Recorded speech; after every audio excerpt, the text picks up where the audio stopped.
जय हिंद दोस्तों, क्या हालचाल। उम्मीद करता हूं कि आप लोग स्वस्थ होंगे, मस्त होंगे, तंदुरुस्त होंगे, अपनी हेल्थ का, अपनी स्टडीज का और अपनी फैमिली का बहुत खूबसूरत तरीके से ध्यान रख रहे होंगे। दोस्तों, मैं प्रिंस कुमार आप सबका तहे दिल से स्वागत करता हूं आपके अपने यूट्यूब चैनल जिसका नाम है एनसीईआरटी बाय प्रिंस कुमार। तो दोस्तों, हम लोगों ने जो है अब तक 3 चैप्टर अच्छी तरह से कवर कर लिए हैं। बिल्कुल एनसीईआरटी लाइन बाय लाइन मैंने आप लोग को बेहतर तरीके से पढ़ा दिया है और मैं आपको जो है साथ साथ में एमसीक्यूज वीडियो भी बना रहा हूं जिससे कि आप लोग जो है प्रैक्टिस कर सकें, रिवीजन कर सकें। और एमसीक्यू टेस्ट की वीडियो के अंदर मैं आप लोग को वो तमाम इंपॉर्टेंट सवाल शामिल कर रहा हूं जो सीयूटी के अंदर पिछले साल पूछे गए हैं और पूछे जाने की संभावना है। दोस्तों, एक भी ऐसे सवाल को हम उसके अंदर बिल्कुल नहीं जोड़ रहे हैं कि जो अनइम्पॉर्टेंट हो। मैं प्रिंस कुमार, दोस्तों, मुझे कई सारे एग्जाम्स क्रैक करने का एक्सपीरियंस है। मैंने जो है सेवरल एग्जाम्स क्रैक कर रखे हैं, तो मुझे पता है कि कहाँ कहाँ से आप लोग का जो है एनटीए नेशनल टेस्टिंग एजेंसी जो है आप लोग के सीयूटी के अंदर सवाल फ्रेम करने वाला है। तो आप लोग को बस क्या करना है कि आप लोग को वीडियो को ध्यान से देखना है, एक एक चीज को जो मैं एक्सप्लेन कर रहा हूं उसको समझने का प्रयास करना है और आप लोग का जो है हिस्ट्री डोमेन का प्रिपरेशन बहुत अच्छी तरह से हो जाएगा। दोस्तों, अगर आप लोग चैनल पर नए आए तो आप लोग मेरे इस यूट्यूब चैनल को जिसका नाम है एनसीईआरटी बाय प्रिंस कुमार उसको सब्सक्राइब कर लीजिए दोस्तों, और बने रहिए एक ऐसी जर्नी में जिसमें आप लोगों को बहुत कम मेहनत करनी है, सारी मेहनत मुझे करनी है। मैं आप लोगों के लिए बहुत मेहनत से ये तमाम एमसीक्यूज की वीडियो एनसीईआरटी पढ़ा रहा हूं। बस आप लोग को अपना काम क्या करना है कि आप लोग को उसको देखना है, रिलीजियसली उसको फॉलो करना है, नोटबुक में चीज़ों को नोट डाउन करना है और टाइम टू टाइम उसको रिवाइज करना है। तो चलिए दोस्तों, आज हम लोग क्या बात करने वाले हैं, क्योंकि हमारा जो है 3rd चैप्टर जिसका नाम था बंधुत्व, जाति और वर्ग, इसको हम लोगों ने कंप्लीट कर लिया है। तो जिस तरह से मेरा पैटर्न है कि चैप्टर कंप्लीट कराने के बाद मैं एमसीक्यू की वीडियो बनाता हूं जिसके अंदर हम लोग पिछले साल पूछे गए सवाल को भी जोड़ते हैं और उस चैप्टर से जो रेलेवेंट एमसीक्यू है उसको भी मैं शामिल करता हूं और जो आप लोगों से पूछे जाने की संभावना है। देखिए, आप लोग का सीयूटी जो है कैसे निकलेगा। पहली चीज तो ये कि आप लोग को कोई ऐसा एक्सपीरियंस होल्डर पढ़ाने वाला हो जिसने कई सारे एग्जाम को क्रैक कर रखा हो या जिसकी जो है समझ बहुत स्ट्रांग हो दोस्तों, जिसको जो पैटर्न का पता हो कि किस तरह से जो है सीयूटी एंट्रेंस के सवाल पूछे जाते हैं, बनाए जाते हैं, कहाँ कहाँ से पूछे जाने की संभावना है, तो आपको पढ़ाने वाला हो। तो मुझे पूरा विश्वास है अपने आप पे कि जो है मैं एलिजिबल हूँ आप लोग को पढ़ाने के लिए, क्योंकि मैंने सेवरल एग्जाम्स क्रैक कर रखे हैं। दूसरी चीज क्या है कि एक पैटर्न होना चाहिए। पहले एनसीईआरटी को अच्छी तरह से लाइन बाय लाइन कवर करें हम लोग, उसके बाद में फिर हम लोग मॉक टेस्ट लगाएं, फिर उसके बाद में जो पिछले सवाल पूछे गए जिसको हम लोग प्रीवियस ईयर क्वेश्चंस बोलते हैं उसको एनालिसिस करके आप लोग को बता पाएगा कि भाई किस तरह के सवाल आपसे अपकमिंग एग्जाम के अंदर पूछे जाएंगे।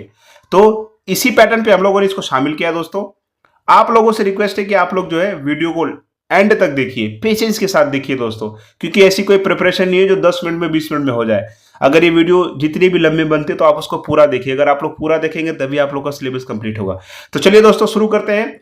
हम लोगों ने रिवीजन करेंगे, चैप्टर कंप्लीट कर लिया है। तो देखिए, पहला सवाल जो है आप लोगों से क्या मैंने बनाया, इसके अंदर पहला सवाल है कि व्हाट इज नाट्य शास्त्र। नाट्य शास्त्र क्या है। अब देखिए, सेम टू सेम सवाल जो है आप लोगों से 2024 के अंदर पूछा गया था, यही सवाल पूछा गया था दोस्तों नाट्य शास्त्र का। इसलिए मैंने स्टार्टिंग में ही आप लोगों के वो क्वेश्चंस इसके अंदर ऐड कर दिए जो आप लोगों से सीयूटी के अंदर प्रीवियस ईयर क्वेश्चंस में पूछे गए थे। तो पहला सवाल है आप लोग के सामने कि भाई नाट्य शास्त्र क्या है। तो आप लोग को बताना है कि भाई नाट्य शास्त्र किस चीज के ऊपर लिखा गया है ना, किस प्रकार का टेक्स्ट है ये। तो क्या ये चिकित्सा का ग्रंथ है? नहीं भाई, चिकित्सा का नहीं है। क्या ये एक राजनीतिक ग्रंथ है? राजनीतिक ग्रंथ भी नहीं है। क्या एक व्याकरण की बुक है? ठीक है, या फिर एक प्रदर्शन कलाओं का ग्रंथ है? तो इसका राइट आंसर क्या है दोस्तों? इसका राइट आंसर है आपका option number C, a text on performing arts, यानी कि इसके अंदर कई सारी कलाओं का ग्रंथ है। ठीक है ना, तो आप लोग को पता होना चाहिए। नाट्य शास्त्र क्या है दोस्तों? इसके अंदर आर्ट फॉर्म्स, आर्ट परफॉर्मिंग कई सारी चीजें इसके अंदर लिखी गई हैं, तो आप लोग को पता होना चाहिए। यही सवाल पिछले साल भी पूछा गया था। फिर इसी से रिलेटेड एक और सवाल क्या हो सकता है आप लोगों से आप लोग के एग्जाम में कि भाई नाट्य शास्त्र किस भाषा में लिखा गया है।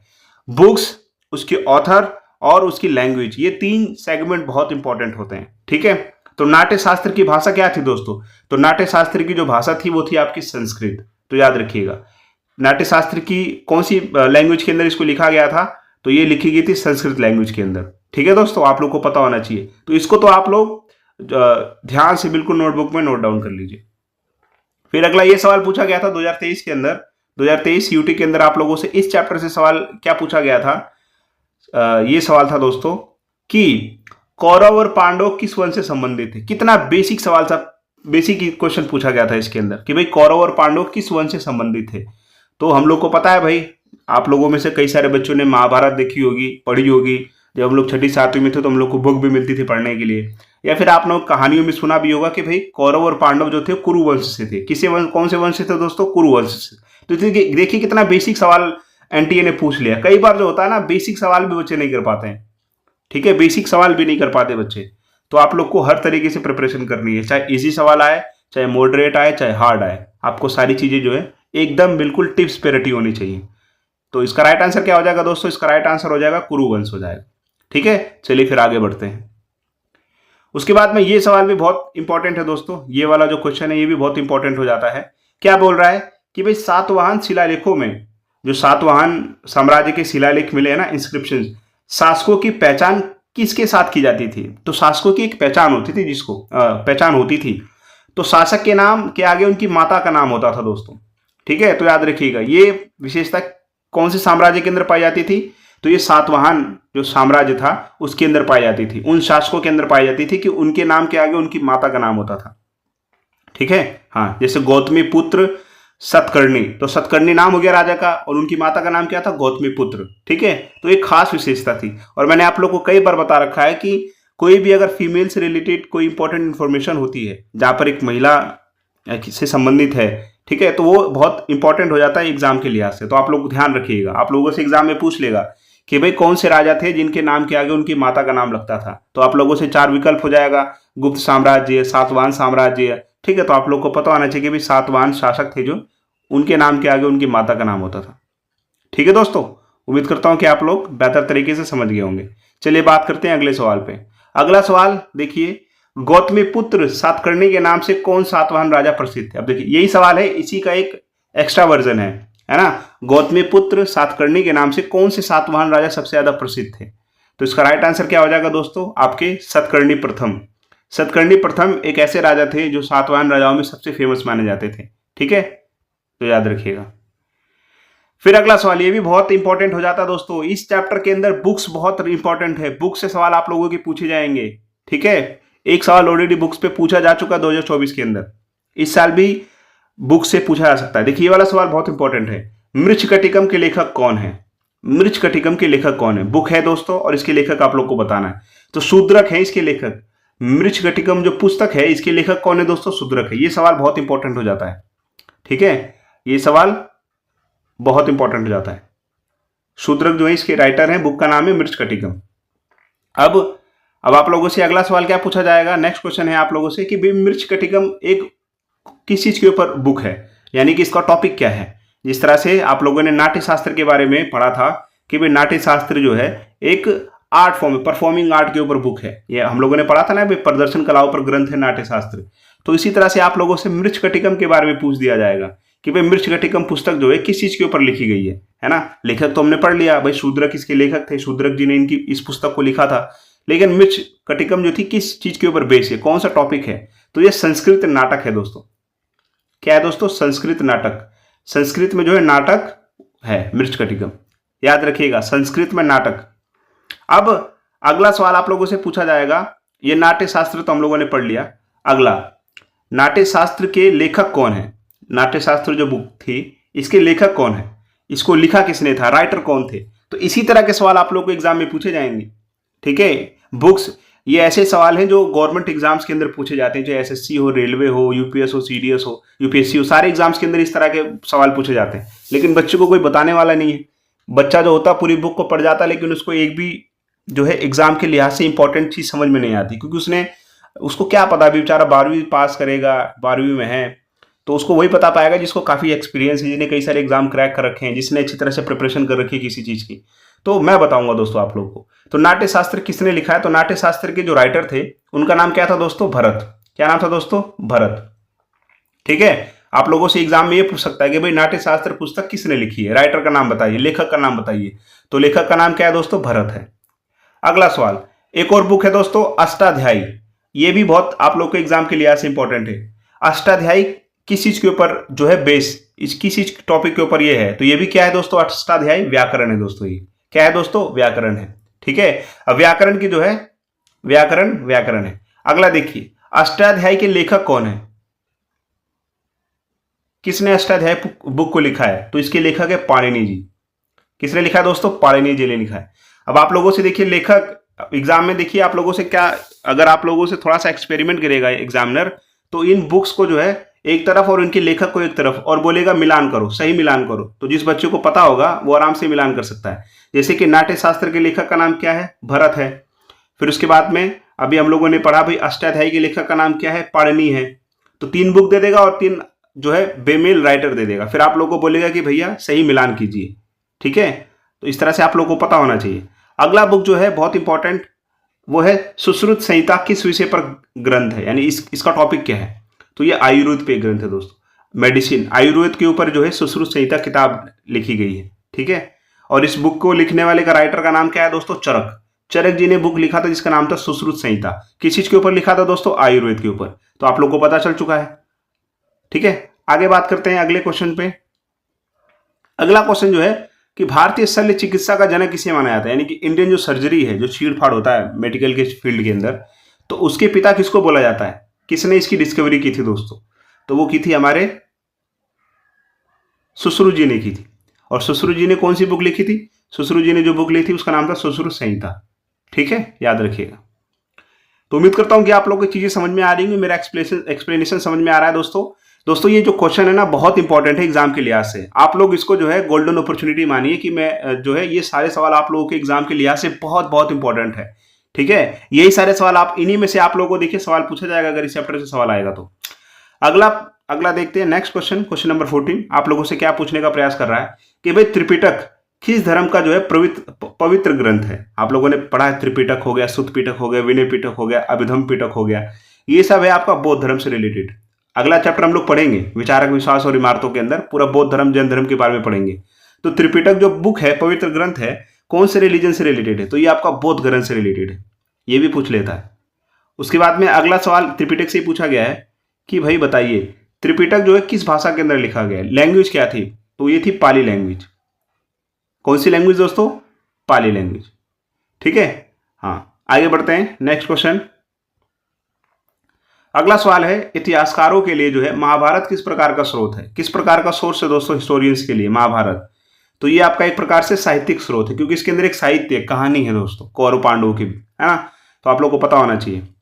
अगला क्वेश्चन है महाभारत में जो क्षत्रिय शब्द है किसके लिए प्रयुक्त किया गया है? हम लोगों ने पढ़ा है कि समाज को 4 वर्णों के अंदर बांटा गया था। पहले तो थे आपके ब्राह्मण, क्षत्रिय, शूद्र और वैश्य। तो वही क्षत्रिय जो थे वो योद्धा थे। क्या थे दोस्तों? योद्धा थे। अगला सवाल देखिए, लेखक, दोबारा बुक और उसके लेखक। महाभारत के लेखक किसे माना जाता है? भाई किससे जो है महाभारत का लेखक माना जाता है? Who is considered the author of the Mahabharata? तो किसने लिखा था भाई महाभारत को? तो व्यास जी ने लिखा था। किसने लिखा था दोस्तों? व्यास जी ने लिखा था, याद रखिएगा। इसमें इस चैप्टर में बुक और उनके ऑथर बहुत इंपॉर्टेंट है। अब तक हम लोगों ने नाट्य शास्त्र के बारे में डिस्कस कर लिया, सुश्रुत संहिता के बारे में डिस्कस कर लिया दोस्तों, मृच्छकटिकम के बारे में डिस्कस कर लिया, महाभारत बुक के बारे में डिस्कस कर लिया। तो आप लोग ये सारी बुक्स को ध्यान रखिए अपने दिमाग के अंदर। महाभारत कौन सी मूल भाषा के अंदर लिखा गया था? तो संस्कृत उसकी मूल भाषा थी दोस्तों। आगे, महाभारत का मुख्य विषय क्या है? किस चीज के ऊपर महाभारत किताब जो थी आधारित थी? तो कौरव और पांडवों के बीच में जो युद्ध हुआ था उसके ऊपर महाभारत बुक जो है बिल्कुल आधारित है। अगला सवाल देखिए आप लोग कि भाई किस पुरातत्वविद ने सामाजिक इतिहास को पुनर्निर्मित करने के लिए महाभारत का उपयोग किया था? यानी कि भाई महाभारत की सहायता से जो उसने सामाजिक इतिहास को पुनर्निर्मित दोबारा क्रिएट करने की कोशिश की थी, तो वो कौन से इतिहासकार थे? क्या नाम था उनका? तो उनका नाम था डीडी कोसाम्बी। ठीक है, तो डीडी कोसाम्बी जी ने जो है महाभारत बुक के आधार पर सामाजिक इतिहास को पुनर्निर्मित करने का प्रयास किया था। ठीक है, उम्मीद करता हूं कि आप लोग को सवाल समझ में आ रहे होंगे। एक एक सवाल बहुत इंपॉर्टेंट है आपके लिहाज से। आप लोग को पूरी बुक पढ़ने की जरूरत नहीं है, आप लोग ये सवाल कर लीजिए। ये सवाल आप लोग के एग्जाम इस चैप्टर में सबसे इंपॉर्टेंट ये सवाल ही हैं। ठीक है, तो आप लोगों को जो है कहीं भटकना नहीं है इधर उधर। ये सवाल आप लोग देखिए, इसको कॉपी में लिखिए, आंसर लिखिए और बस आप रिवाइज करते रहिए। आप लोग निश्चिंत हो जाइए कि आप लोग को इस चैप्टर से कुछ भी नहीं छूटने वाला है, क्योंकि यही सबसे ज्यादा एक क्रक्स है पूरे चैप्टर का। यही से आप लोग को एंटी सवाल बना सकते हो और बाकी कुछ भी इंपॉर्टेंट नहीं है बुक के अंदर सीयूटी के लिहाज से। अगला सवाल देखते हैं, मंदसौर शिलालेख किस भाषा में लिखा गया था? ठीक है, मंदसौर अभिलेख मिला था, शिलालेख मिला था, इंस्क्रिप्शन मिला था, कौन सी भाषा में था? तो संस्कृत भाषा के अंदर था।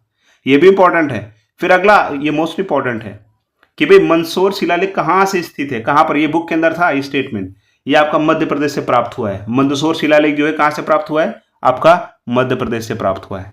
ठीक है, आगे बात करते हैं कि भाई फाहियान को किसके विवरण के लिए जाना जाता है। भाई फाहियान एक विदेशी यात्री था जो चीन से आया था। तो ये भारत के अंदर आया था, इसने क्या काम किया था यहाँ पर? भारत में बौद्ध विहारों की उसने सॉरी दोस्तों, भारत में बौद्ध विहारों की इसने जो है खोज की थी या फिर वहां पर घूमने गया था। तो इस चीज के लिए जाना जाता है। कौन? फाहियान। तो याद रखिएगा। अगला एक और यात्री आया था, इसको बोलते थे ह्वेनसांग। ठीक है, ये भारत में किस सम्राट के शासनकाल में आया था? ये सवाल आप लोगों से पूछ सकता है। भारत में दो जो थे उस समय यात्री आए थे चीन से, एक फाहियान और एक ह्वेनसांग। तो ये आपके हर्षवर्धन के समय आए थे। एक राजा हुए थे हर्षवर्धन, उनके शासनकाल के अंदर जो है ह्वेनसांग आया था। तो ये आप तो देखिए, इनमें से सबसे इंपॉर्टेंट जो सवाल मेरे हिसाब से है ना, मेरे अनुभव के हिसाब से, एक तो महाभारत कौन सी मूल भाषा के अंदर लिखा गया था, महाभारत के लेखक कौन थे, ये सवाल आप लोगों से पूछे जाने की संभावना है। उसके बाद में आप लोगों से पूछा जाएगा त्रिपिटक किस भाषा में लिखा गया है, उसके बाद में किस धर्म से संबंधित है। फिर उसके बाद में ये सवाल इंपॉर्टेंट हो जाता है कि भारतीय शल्य चिकित्सा का जनक किसे माना जाता है। तो आप लोग को पता है सुश्रुत को माना जाता है। उसके बाद में सुश्रुत संहिता किसने लिखी थी? तो ये किस चीज के ऊपर आधारित थी? तो आयुर्वेद मेडिसिन के ऊपर आधारित थी दोस्तों। फिर उसके बाद में अष्टाध्यायी के लेखक कौन है? तो पाणिनि जी ने जो है पुस्तक अष्टाध्यायी लिखी थी। उसके बाद में नाट्य शास्त्र पुस्तक किसने लिखी थी? तो भरत जी ने लिखी थी। यही क्वेश्चन बहुत इंपॉर्टेंट हो जाता है आपके एग्जाम के लिहाज से। फिर मृच्छकटिकम क्या है दोस्तों? एक संस्कृत नाटक है। इसके लेखक का नाम क्या था? तो इसके लेखक का नाम था दोस्तों शूद्रक। मृच्छकटिकम जो बुक थी उसके लेखक का नाम है शूद्रक, याद रखिएगा। तो शूद्रक जी ने जो है इस पुस्तक को लिखा था।